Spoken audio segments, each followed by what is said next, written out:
Everybody has a different story to tell. Before I came to Lublin, I knew nothing about the town. I knew nothing about it, like nothing. Well, now I feel closer to it as a result of meeting all these people who have come here.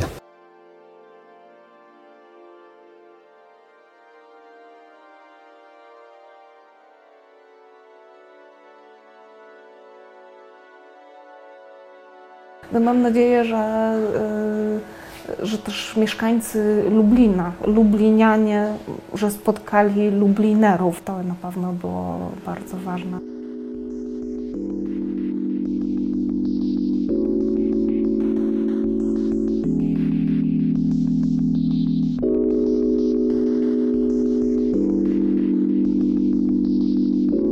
Ten projekt, on wymaga też jakiegoś takiego zaproszenia właśnie tych lokalnych społeczności, większego może uświadomienia tym lokalnym społecznościom tej potrzeby pamięci. Dlaczego ta potrzeba jest ważna, dlaczego nie jest konieczne bycie Żydem, aby pamiętać o Żydach, którzy mieszkali w tym budynku przed wojną. Wydaje mi się że to jest takie wyzwanie i w zasadzie to wyzwanie jest chyba właśnie czymś takim ważnym, co też wyniosłem ze zjazdu Lublinerów.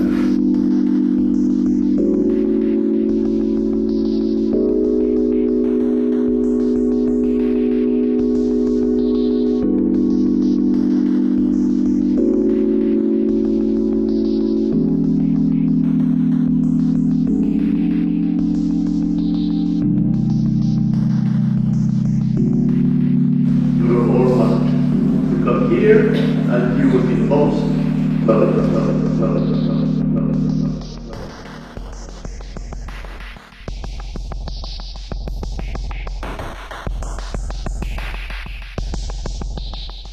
Some people want to come to Poland and they just want to see like the darkness, and that's where they want to be.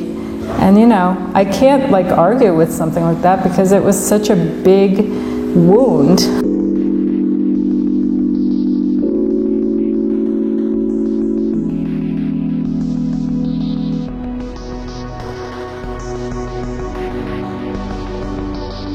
When it's on that kind of visceral level of feeling pain, and it's not just an intellectual argument. You can't dictate to someone else when they're supposed to stop grieving, when they're supposed to stop feeling pain.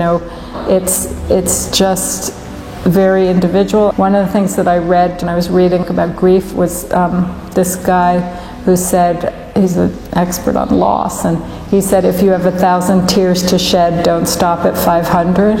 And I think the grief and the pain, are connected, so it's the same thing. If you try to shut it off, it's not going away, so we have to accept it.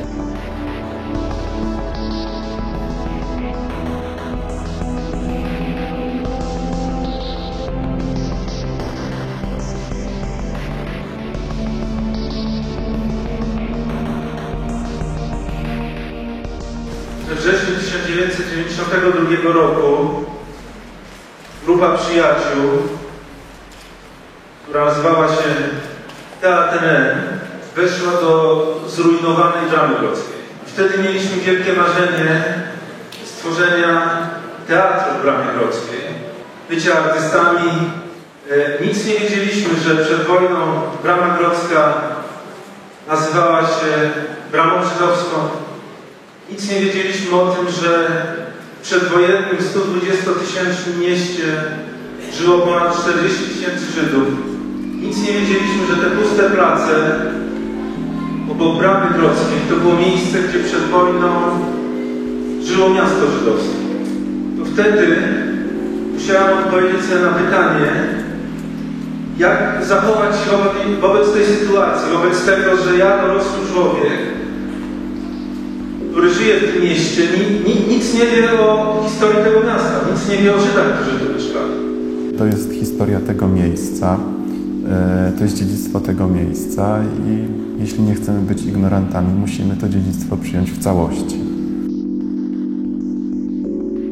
Czym ma być ta instytucja kultury, którą chcieliśmy tworzyć? Jak ona ma się zachować wobec tej niepamięci, której dotknęliśmy wtedy? Wtedy to marzenie o teatrze zamieniło się w marzenie o stworzeniu miejsca, które będzie opowiadało o historii lubelskich Żydów.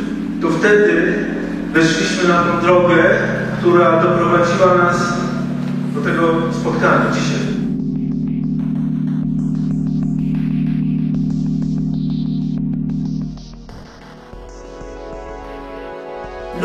Lublin. Lublin. Lublin. Lublin. Lublin. Te cuda, które się zdarzają, tak? Czyli, że mamy jakiś fragment opowieści w ośrodku albo zdjęcie i przyjeżdża ktoś z drugiego końca świata i mówi, to jest mój dziadek, tak? Albo znam to miejsce, wiem, bo w okolicy mieszkała moja rodzina. Pamiętam na przykład ten zaułek, wiem, że tutaj kiedyś było tak, tak i tak. Patrzymy na zdjęcie, dokładnie tak było, tak? To są pewne rodzaje niesamowitych doświadczeń, które też takie wzbudzają taki ciepły uśmiech. The same age as you are in this picture. Yeah.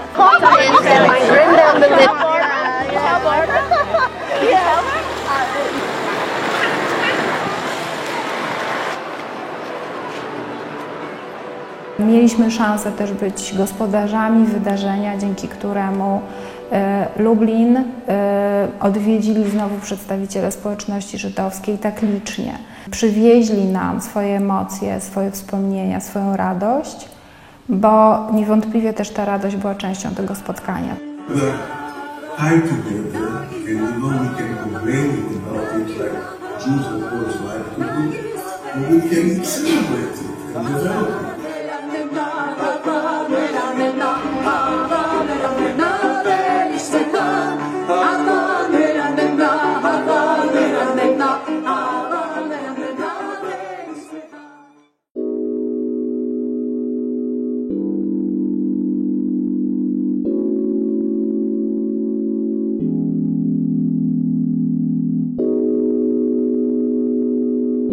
Tamten zjazd miał przede wszystkim za zadanie upamiętnić ofiary.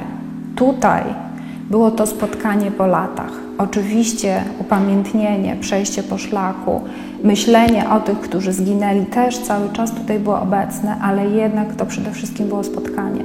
Spotkanie tych, którzy przyjechali zobaczyć swój Lublin. Myślę, że też cały ten program, jaki został przygotowany na zjazd, wielość wydarzeń, różnorodność pokazała też naszym gościom to, jak to miasto wygląda dzisiaj.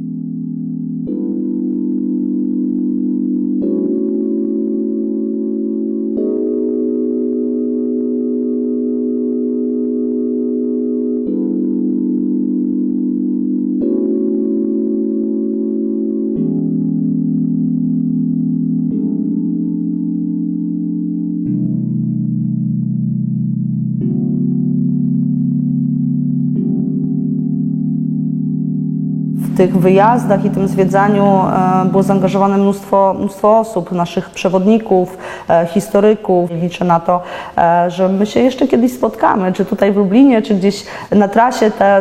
Ten duch Lublinerów w jakiś sposób będzie trwał.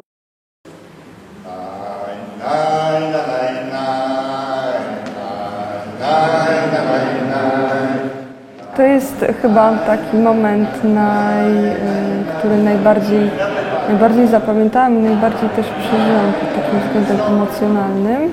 Podczas szabatu Izio zaczął nucić piosenkę. I to był taki moment, kiedy cała synagoga wypełniła się bardzo zgrabnym, rytmicznym mruczeniem. Poczułam się wtedy jak część zjazdu, jako uczestnik, nie jako pracownik, który rejestruje wydarzenia, ale jako ten Lubliner, że wszyscy się połączyliśmy w tym śpiewie.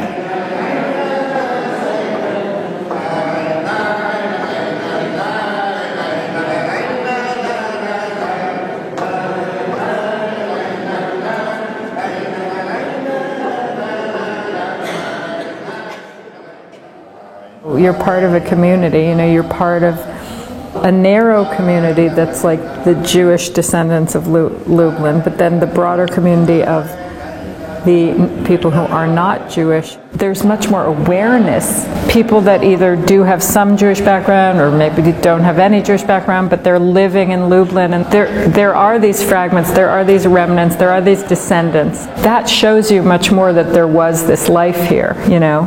They're like living, breathing human beings that feel a connection to your city, so I think that's really important. Jest teraz taka, można powiedzieć, sieć ludzi, którzy nawzajem między sobą się poznali dzięki Lublinerom i my też w jakiś sposób w tej sieci teraz jesteśmy, to bardzo cieszy.